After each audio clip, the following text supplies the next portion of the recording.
दोस्तों, कहा जाता है कि समय बहुत बलवान होता है। समय में वह ताकत होती है जो रातों रात राजा को भिखारी और भिखारी को राजा बना सकती है। ऐसा भी कहा गया है कि भाग्य का लिखा कोई नहीं बदल सकता। क्या यह बात सच है या झूठ? चलिए इसे एक पौराणिक कथा के माध्यम से समझते हैं। आपसे निवेदन है कि इस कहानी में हमारे साथ अंत तक बने रहें। तो चलिए बिना समय बर्बाद किए कहानी को शुरू करते हैं। बहुत पुराने समय की बात है। उत्तर दिशा में एक अत्यंत शोभायमान नगरी थी। उस नगरी के राजा का नाम विक्रमादित्य था। विक्रमादित्य बड़ा ही दयालु और प्रजा का पालन करने वाला राजा था। सारी प्रजा राजा के न्याय से अत्यंत संतुष्ट थी। राजा विक्रमादित्य धर्म का पालन करते हुए न्याय करते थे। उन्होंने कभी किसी के साथ अन्याय नहीं किया। पापी और दुराचारी लोगों के लिए वे अत्यंत कठोर और निर्दय थे। चोर, लुटेरों को तथा हत्या करने वालों को राजा कठोर दंड दिया करते थे। इसी कारण उनके राज्य में गलत काम करने की कोई चेष्टा नहीं करता था।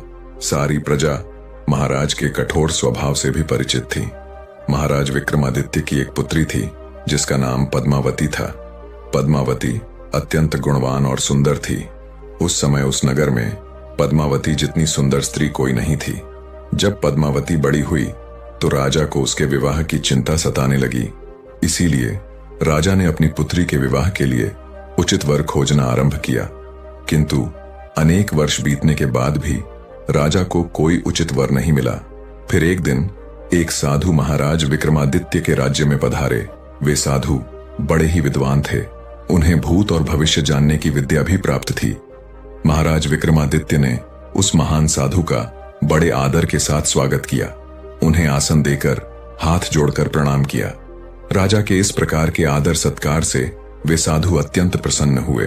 उन्होंने राजा को आशीर्वाद दिया और कहा, हे राजन, मैं आपके आतिथ्य सत्कार से अत्यंत प्रसन्न हूं।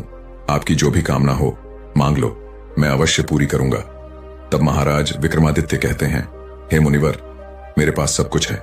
धन धान्य, राजपाट, हाथी घोड़े, सोने के भंडार। किंतु इतना सब कुछ होने के बावजूद भी मेरे मन में एक बहुत बड़ा दुख है। साधु कहते हैं, हे राजन, मैं आपके दुख को जानता हूं, इसीलिए अब आप निसंकोच होकर कहिए। आप जो कुछ भी जानना चाहते हैं मैं आपकी समस्या का निवारण अवश्य करूंगा। महाराज विक्रमादित्य कहते हैं, हे मुनिवर, मेरे पास अनेक प्रकार के ऐश्वर्य होने के बावजूद भी मैं मेरी पुत्री के लिए उचित वर की खोज नहीं कर पा रहा हूं। हर पिता की यही इच्छा होती है कि वह अपनी पुत्री के लिए उचित वर की खोज करे ताकि विवाह के पश्चात उसकी पुत्री सुखपूर्वक जीवन व्यतीत करे। इसीलिए हे मुनिवर, कृपया आप मुझे यह बताइए कि मेरी पुत्री का विवाह कब होगा और किसके साथ होगा।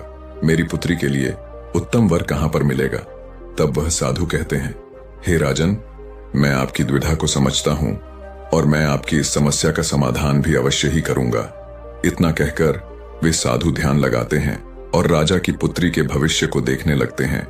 राजा बहुत ही उत्सुक होकर उस साधु की बात सुनने के लिए उनके सामने हाथ जोड़कर बैठ जाते हैं। वे साधु राजकुमारी पद्मावती के भविष्य को देखते हैं और फिर अपनी आंखें खोलकर राजा को बताने लगते हैं, हे राजन, आपकी पुत्री के लिए उत्तम वर तो आपके राजमहल में ही निवास करता है।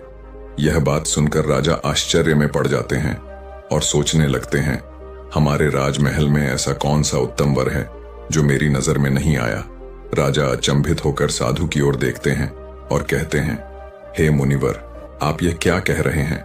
हमारे राजमहल में ऐसा कौन सा पुरुष है जो हमारी राजकुमारी के लिए उत्तम वर है। वह अब तक मेरी नजर में क्यों नहीं आया।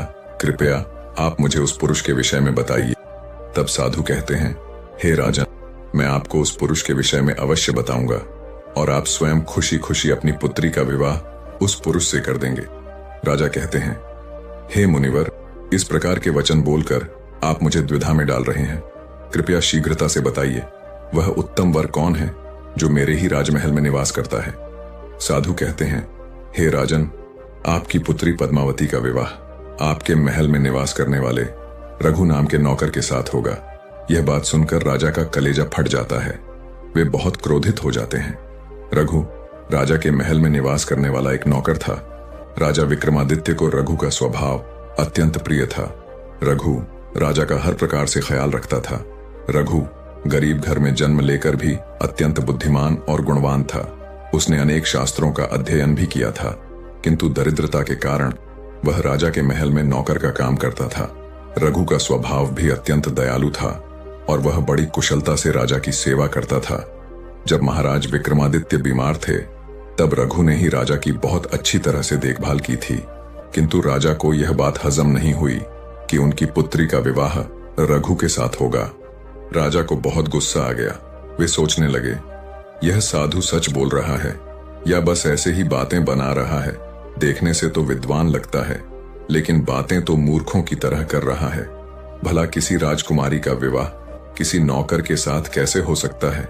मेरी पुत्री अत्यंत सुंदर और गुणवान है और रघु तो एक मामूली नौकर है। यह कैसे संभव हो सकता है? इस प्रकार सोचकर राजा उस साधु से कहते हैं, हे मुनिवर, अवश्य आपसे कोई भूल हुई होगी। मेरी पुत्री तो राजकन्या है, उसका विवाह किसी नौकर के साथ कैसे हो सकता है? कृपया आप फिर से एक बार मेरी पुत्री का भविष्य देखकर बताइए। तब साधु कहते हैं, हे राजन, मैंने जो कहा है वह सत्य ही है। मैं कभी असत्य नहीं कहता। मैंने जो भविष्य देखा वही बात आपको बता दी है। आप चाहे या न चाहे, आपकी पुत्री का विवाह तो उसी नौकर के साथ होगा। इस होनी को कोई भी नहीं टाल सकता। आपकी पुत्री के भाग्य में जो लिखा है वही होगा। भाग्य का लिखा कोई भी नहीं बदल सकता। इतना कहकर वे साधु उस स्थान से चले जाते हैं। साधु के जाने के बाद राजा गहरी चिंता में पड़ जाते हैं। उन्हें साधु पर बहुत क्रोध आने लगता है। वे इस बात को स्वीकार करने के लिए तैयार नहीं होते हैं कि उनकी पुत्री का विवाह एक नौकर के साथ कैसे हो सकता है। फिर राजा सोचते हैं, अगर मैं उस रघु को राज्य से निकाल दूं, तो फिर उसका विवाह मेरी पुत्री के साथ नहीं होगा। राजा अपने उस नौकर रघु को बुलाते हैं। राजा के आदेश का पालन करते हुए रघु राजा के पास आता है। राजा गुस्से में रघु से कहते हैं, हे रघु, अब तुम मेरे इस राज्य से निकल जाओ और मेरे राज्य के आसपास कहीं पर भी दिखाई मत देना। तब रघु कहता है, हे महाराज, कृपया मुझे क्षमा कीजिए। मुझसे कोई भूल हो गई है क्या? क्या मैंने कोई अपराध किया है? कृपया मुझे ऐसा दंड न दीजिए। मेरे माता पिता वृद्ध हैं, उन्हें लेकर मैं कहां जाऊं? हमें केवल आपका ही सहारा है। आप जो भी कहेंगे वह कार्य करने के लिए मैं तैयार हूं। कृपया आप मुझे राज्य से न निकालिए। तब महाराज विक्रमादित्य को रघु पर बड़ी दया आती है। राजा सोचते हैं, इस रघु ने तो मेरी बड़ी सेवा की है, इस प्रकार इसे दंड देना उचित नहीं होगा।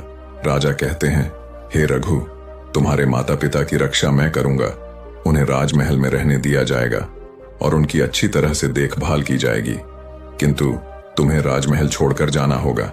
यदि तुम हमारे राज्य से नहीं गए तो तुम्हें सूली पर चढ़ाया जाएगा। इसीलिए इसी क्षण तुम मेरे आदेश का पालन करते हुए मेरे राज्य को छोड़कर चले जाओ और फिर दोबारा कभी अपना मुख मत दिखाना। यदि तुम राज्य में दिखाई पड़े और तुमने मेरी आदेश का उल्लंघन किया तो मैं तुम्हें मृत्यु दंड दे दूंगा।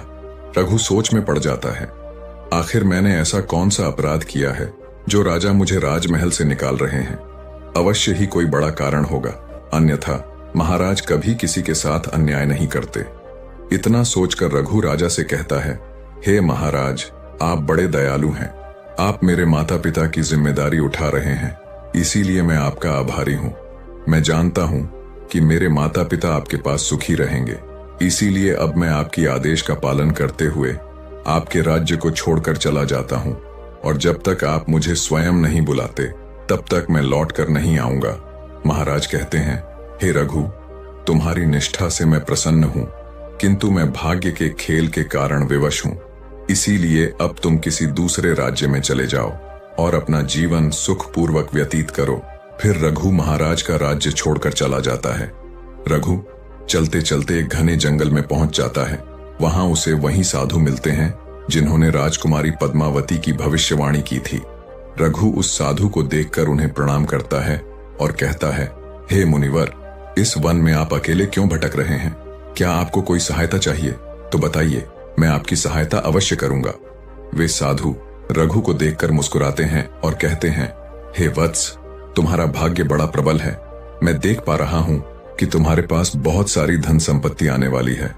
रघु कहता है, हे मुनिवर, आपने जो भी कहा मैं उसके लिए आपका धन्यवाद करता हूं, किंतु मैं तो राजा के महल का एक मामूली नौकर था।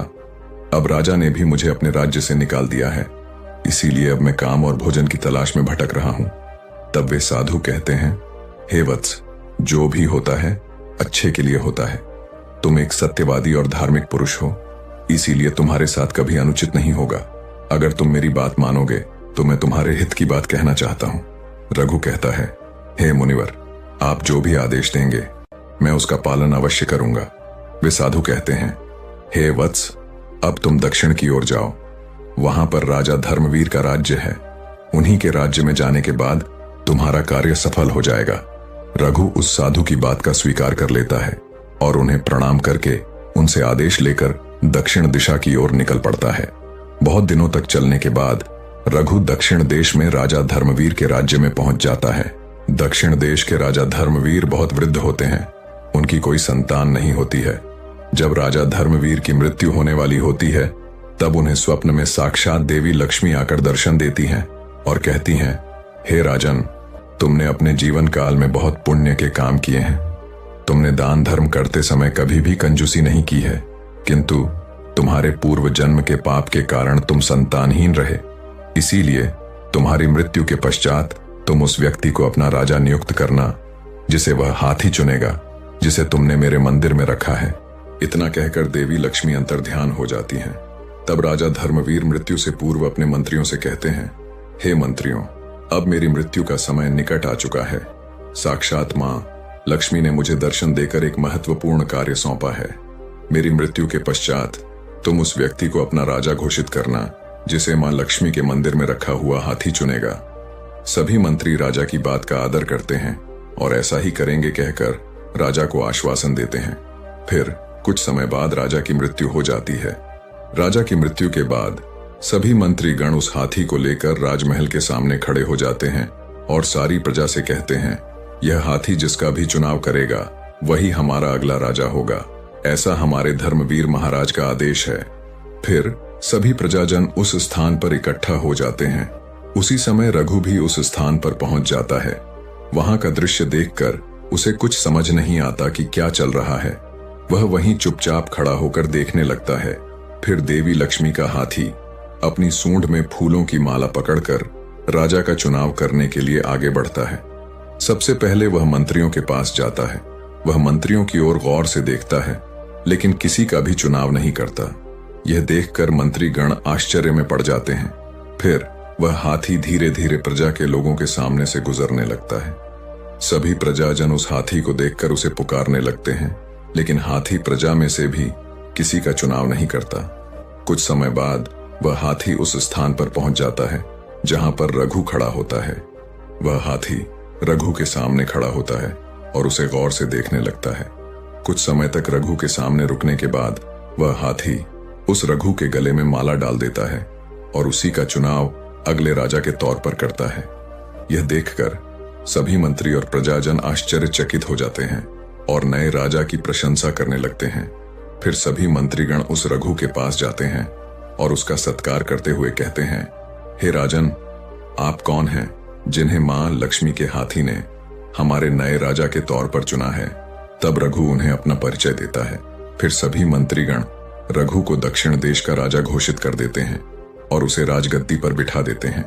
जब रघु राजगद्दी पर बैठता है तो उसे उस साधु की कही गई बात याद आ जाती है और वह प्रसन्नता से मुस्कुराने लगता है। रघु राजा बनकर प्रजा की बहुत सेवा करता है।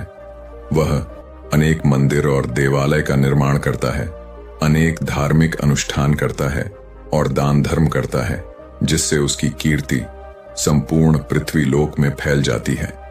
हर तरफ राजा रघु की प्रशंसा होने लगती है। राजा विक्रमादित्य भी दक्षिण देश के राजा के विषय में बहुत सुनते हैं। उनकी कीर्ति और महानता से प्रभावित होकर वे निश्चय करते हैं कि अपनी पुत्री का विवाह दक्षिण देश के राजा के साथ ही करेंगे। तब महाराज विक्रमादित्य अपनी पुत्री के विवाह का प्रस्ताव दक्षिण के राजा के पास भेजते हैं। महाराज विक्रमादित्य से उनकी पुत्री के विवाह का प्रस्ताव देखकर रघु बहुत प्रसन्न हो जाता है और उस प्रस्ताव को स्वीकार कर लेता है। फिर महाराज विक्रमादित्य अपने रथ में सवार होकर दक्षिण देश के राजा से मिलने के लिए चल देते हैं। उनके मन में बड़ी प्रसन्नता होती है। वे भगवान का धन्यवाद देते हुए कहते हैं, हे प्रभु, आपने मेरी कामना को पूर्ण किया। और मेरी पुत्री के लिए उत्तम वर प्रदान किया। आपका कोटि कोटि धन्यवाद। जब महाराज विक्रमादित्य रथ में बैठकर जा रहे होते हैं, तभी उन्हें रास्ते में वही साधु मिलते हैं जिन्होंने राजकुमारी पद्मावती के विवाह की भविष्यवाणी की थी। महाराज विक्रमादित्य अपना रथ रोककर उस साधु से कहते हैं, हे मुनिवर, आपकी वाणी तो असत्य निकली।